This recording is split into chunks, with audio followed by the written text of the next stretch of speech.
So How did you find your voice? Oh man, I say it's pretty natural. I mean, just coming from a family that was incredibly supportive, just of what I do and who I am. It was pretty easy to, really comfortable for me to kind of use my voice and always ask for what I needed. You know, my entire life growing up, my mom would tell me, "Ask and you shall receive." You know, which was really interesting because, you know, we never had a lot. Yeah. And you know, when we need support for different things, you know, as a family, as an organization, you know, we put it out there and we often get it back, you know, just because of the good work we're doing and the good intentions that we have. Yes. But yeah, I mean, I've been public speaking for about the last 9 years.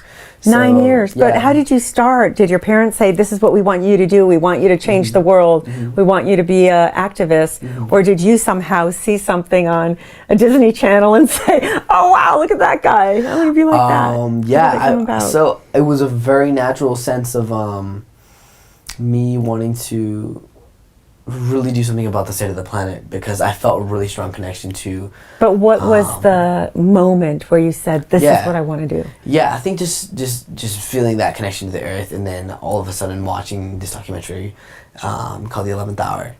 How old were you? I think I was 6 years old. 6, okay. Yeah, and watching that documentary and seeing that this planet that I was just amazingly just enthralled and connected with, really like woke me up, and I was like, you know, our only planet, we were destroying our only home.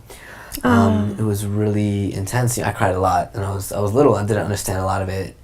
My father taught me that as indigenous people, we're caretakers of the land, and we're protectors of the Mother Earth. And when I saw that there was all these problems, you know, it's my job to do something about it.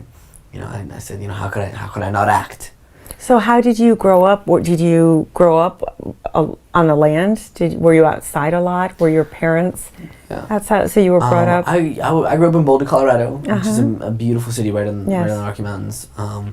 So my entire childhood, what I remember more than anything was being outside. In the rivers, the mountains, the forests. So you're always outside, connected to nature. Yeah. I see. And connecting to culture as well. My dad is really incredibly knowledgeable when it comes to just indigenous cultures and indigenous ways of life. So being brought up with that kind of knowledge of diversity and understanding of different ways of life, and that connection to our own way of life as well, as Native peoples, was really important for me. And a lot of the teachings that I just inherited and grew up with, learning that all life is sacred, you know, learning that all life is connected, you know, different things that most kids don't learn. I was learning that right alongside, you know, I was learning how to write my name. So it's an interesting way to grow up that really just gave me the tools, the support, the inspiration that I need to do something about it now.